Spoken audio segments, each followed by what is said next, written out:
Kakain ba ng ganyang uri ng bigas yung ating Pangulong Bongbong Marcos at saka yung mga officials ng gobyerno? Bakit naman ipapahiya ng ating Pangulo yung kanyang sarili at saka ni DA Secretary Chu Laurel ang kanyang pamamalakad sa DA? Lalot pat may panguna ng salita si Sara Duterte na pagkaing baboy. Dilalabas niyan kung ganong uri ng klase ng bigas ang ibibenta sa mga kadiwa center. Kinonfirm lang ng ating gobyerno yung mga akusasyon ni Sara, yung mga aligasyon. Malabo, mga kababayan. Hindi gagawin yan ng ating gobyerno. Ang witness mismo, yung mga consumers, yung mga nakabili. Kasing sarap daw yung bigas ng 60 pesos per kilo. Hindi ninyo matanggap na mali kayo? Yan ang problema sa ibang mga Filipino.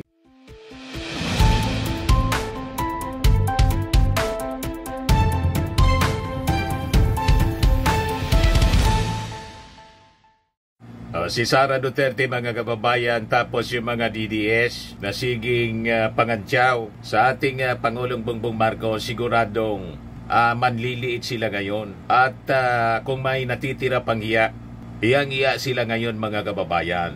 Kasi tuloy-tuloy na po yung pag-roll out. Mali talaga po yung mga sinasabi nila, akusasyon nila, na pang-eleksyon lang daw po yung roll out ng 20 pesos bigas. Anong pang-eleksyon? Natinigil nga po. Pinatigil ng Commission on Election para hindi magamit sa pangampanya.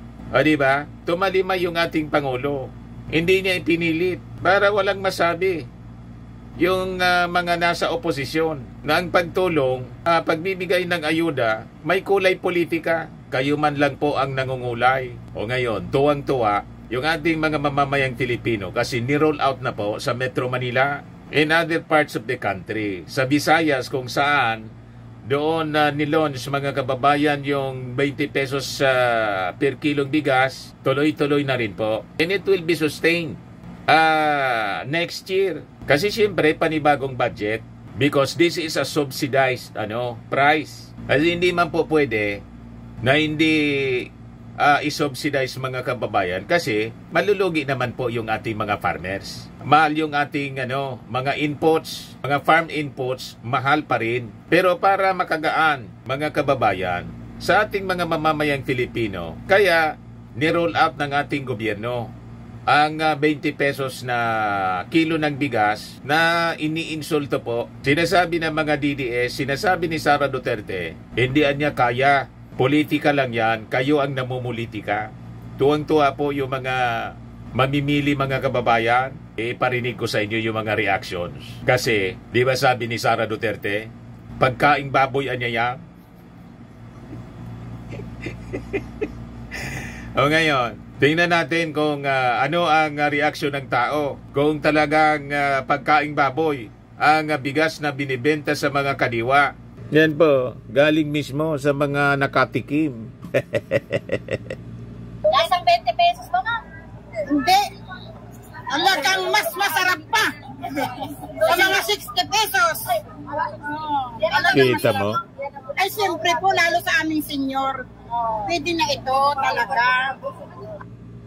Mas masarap pa po sa 60 pesos. Tuwang-tuwa si DA Secretary Chu Laurel. Ngayon, siyempre, yung mga DDS, mga bleeding hearts po, kahit maganda na ang ginagawa ng ating gobyerno, noon inaanap nila yung 20 pesos per kilong bigas, nang i-roll out yung 20 pesos per kilong bigas, may sinasabi pa rin.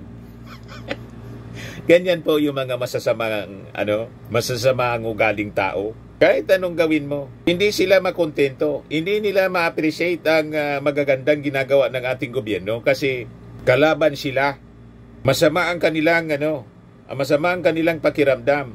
Pag may nagagawang nagagawang mabuti ang ating gobyerno. Yan mga reactions dito. Sabi ng isang nag-react, si Tess Dolnoan, hanggang 2028 yan. Of course, hanggang 2028 ito. Kasi, alangan man lampas ng 2028, tabi naman, ayaw nang umalis yung ating Pangulo. O ngayon, kung hindi na Pangulo, ang ating si PBBM, siyempre kung sinong nakaupong presidente. Kung itutuloy nila, di okay. Kung hindi nila itutuloy, bahala din sila sa buhay nila. Basta yung ating Pangulo, tinupad niya yung 20 pesos per kilong bigas. Tama pa. Sabi ni Sel Borbe, naku nanay, grabe pagka-uto-uto niyo po. Paano naging uto-uto? Yung taong marunong mag-appreciate. Ang uto-uto po, yung mga tao na hindi makita yung mabuti. Pero pag ikaw ay nakikita mo yung mga magaganda, hindi uto-uto ang tawag dyan. Marunong mag-appreciate sa mga magagandang nangyayari sa kanyang paligid. Yun ang dapat na mindset ng isang bagong Pilipino. Ito yung ugali ng lumang Pilipino. Si Jel Riplao sa Pleno, sabi niya, alam natin yung bigas na 20 pesos per kilo na yan, may mga tain ng ipis at tain ng daga. Kawawang Pilipino, pinapakain tayo ng amoy tae ng ipis at daga.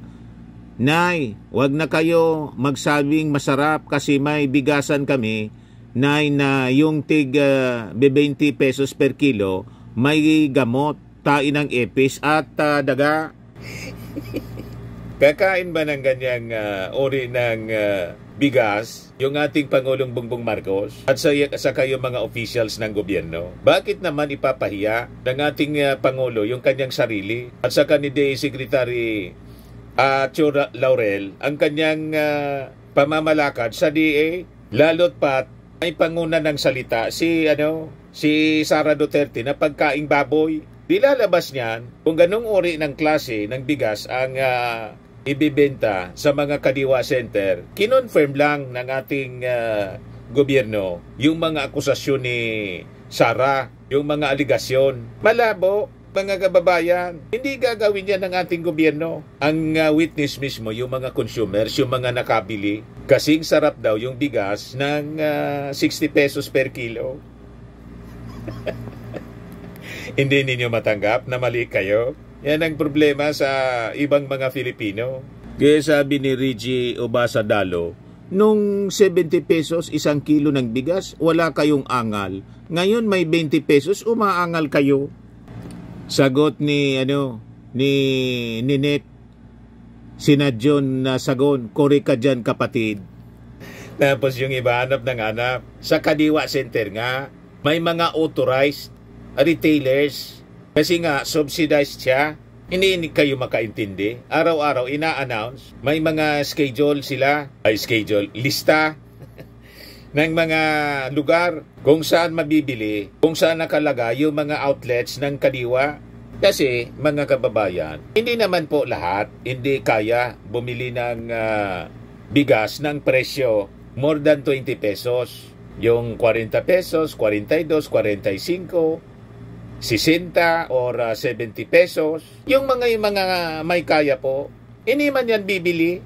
Kasi sasabihin nila, ba't pa sila makikipag-agawan sa mga mahirap? Kaya man nilang bumili ng 50 pesos, 70 pesos per kilong bigas. Kahit ako, hindi na po ako makikipag-agaw niyan. Hayaan ko na yung mga mahihirap na makabili ng ganong uri ng bigas para makatulong tayo sa kanila, di ba? Kaya man natin bumili ng kahit 100 pesos per kilo. Yabang ka niya, Mr. Marabilla. Magsumikap kasi ang dapat na focus ng ating mga kababayan kung paano mag-create ng wealth. Mag-aral kasi kayo na gumawa ng pera, hindi yung fake na pera na ginagawa. Ang ibig kong sabihin, you have to learn how to create wealth. Para hindi kayo reklamo ng reklamo. Tumaas man yung mga bilihin, hindi kayo angal kasi may pambili kayo. Siksik, liglig at umaapaw. Ganon lang yan. At tingnan ninyo yung mga mayaman. Maghangad kasi kayo ng pag-asenso sa buhay. Learn to create wealth. Look for opportunities. Huwag reklamo ng reklamo. Palitan na po ninyo yung lumang mindset. Yung mga taong reklamo ng reklamo, yan mga kababayan, yung mga taong hindi umasenso sa buhay kasi imbes maghanap ng paraan kung paano bumuti yung kanilang kalagayan, sige lang ang reklamo. tamad naman, tamad mag-isip, tamad magtrabaho. May kasabihan po tayo mga kababayan. If you are or if you were born poor, it is not your fault. Kung ikaw ay pinanganak na mahirap, hindi mo yun kasalanan. Pero if you die poor, it is already your fault. Pag ikaw ay namatay na mahirap, kasalanan mo yun. Bakit? Ang ibig sabihin, hindi ka gumawa ng paraan para umangat sa buhay. Tama po. Umanap kayo ng paraan para pumasinso sa buhay. Hindi yung puro kayo reklamo. Kaya ito mga nagre-react dito, siguradong hindi ito umaasinso sa buhay. Kaya reklamo ng reklamo. Masasama kasi yung ugali ninyo. Punong-puno yung isip ninyo ng negativity. Toxic. Di ba? Sabi ni Harvey Kabanlit, niloloko mo mga tao. Nay, matanda ka na, sinungaling pa rin. Hindi mo nga alam saan galing ng bigas na yan. Saan ka ba kumuha ng bigas na ibenta 20 pesos per kilo, yung mga bagong ani? Ikaw naman matanda na. Sa bagay, may subsidy pang tapal, pero saan galing ang subsidy? Galing sa pondo ng bayan. Kaya, Nay, huwag kang magloko-loko. Masama yan. Sino man bakit naman nasabi ninyong niloloko kayo? Nagsasabi siya ng totoo. Masarap yung 20 pesos per kilong bigas. Kasing sarap ng 60 pesos. Mabiblame mo siya. Yun ang kanyang panlasa. Ngayon, hindi mo alam kung saan galing yung 20 pesos na bigas. Galing sa mga farmer. Saan pa man yan galing? Yun ang pinamili ng ating gobyerno. Binili nila sa mga farmers, mga local farmers, hindi siya imported. Ngayon, bakit siya 20 pesos? Subsidized nga. Sinubsidize ng gobyerno. Ano naman ang problema kung isubsidize ng gobyerno? Di ba? Masama bang isubsidize ng gobyerno yung ating mga mahirap? From the taxes of the Filipino people. At ang buwis na yan, karamihan ng buwis na ginagastos ng gobyerno, hindi man galing sa mahirap. Galing sa mga billionaires. Di ba? Yung mga mahirap, ilan lang ang buwis nila? Magkano lang yung binabayad nilang buwis yung mga mahirap sa gobyerno? Yung mga nagtatrabaho limbawa, filing lang yan ng ITR, karamihan sa kanila, exempted sa buwis kasi hindi umabot. Di ba? And that is part of the, responsibility ng ating gobyerno na i-distribute po ang wealth. Yung mayaman, magbayad ng tamang buwis at yung buwis gamitin para umangat naman, mapagaan yung kalagayan ng ating mga mahirap. So, anong masama doon? Buti pa itong isa. Sabi ni Naxer Dobscords, enjoy na lang tayo sa 20 pesos na bigas, fresh palay, yan binili sa NFA. At kahit matagal na siya nakaimbak, yung palay, maganda pa rin dahil may rice processing milling sa almost 150 na itinayo. Enjoy everyone. Sa susunod na ibang president, magmahal yan, take over na din yan sa mga private company. Sabi ni Jessica Pakayge, asan 20 pesos na bigas? Bili din ako. Galit na galit sila sa 20 pesos na bigas. 20 bigas, miro na. Tinikman po ni Secretary Laurel, pati ng ating Pangulo, tinikman siya. Masarap. Napakasarap ng bigas. Ayan Kasi yung narrative nila, gusto nilang ipahiya yung ating Pangulo na imposible niya na may baba sa 20 pesos na bigas yung presyo ng per kilo ng bigas. Kaya hindi nila matanggap nang magkaroon na po ng 20 pesos kasi hanap sila ng hanap. Pakanta-kanta pa sila. Yung grupo ni Pacquiao sa mga maisog rally, iniinsulto yung ating Pangulo. O ngayon, saan kayo pinulot? Pati si Pacquiao talo. Gusto magpa-recount ni Pacquiao. Pang 31 sa ranking ng mga natalo. Siya pa yung may lakas ng loob na magpa-recount. Si Bentol po nga, pan 13, wala kang narinig na magpaparicount. May plano magparicount po. Yun talagang mga taong ito. May mga diferensya talaga po. Sabi pa dito ni Itsuya, very good PBBM. Wait a minute, taxpayer pala. Magbabayad sa kulang. Band-aid solutions. Sabi naman ni Juanito Jan Asoro, wow, yan ang pangako. Tinutupad, totoo na. Hindi hambog. Salamat BBM at DA. Secretary, walang imposible. Good job po para sa bayan. More power. God bless. God bless you and the whole family. Salamat talaga po. Kaya hindi kayo pinagpapala kasi hindi marunong magpasalamat. Sabi sa Bible, in everything, give thanks. Ganon po ang sikreto ng pag-asenso sa buhay. Marunong mag-appreciate ng mga nangyayaring bagay sa kanyang buhay. Ito magandang pangyayari ito sa ating buhay. Na sana habang panahon, mataas yung presyo ng bigas. Yung pangako ni Digong na 7 pesos, hindi man nangyari, hindi sila nagagalit. Di ba? Imagine, gustong ibaba ni Digong yung presyo, 7 pesos. Si Pacquiao nangako na gawin niya daw na 5 pesos per kilo. What? Ito mga imposibleng pangako na napako, hindi sila galit. Pero itong tinupad ng ating Pangulo, 20 pesos per kilo, galit pa rin sila.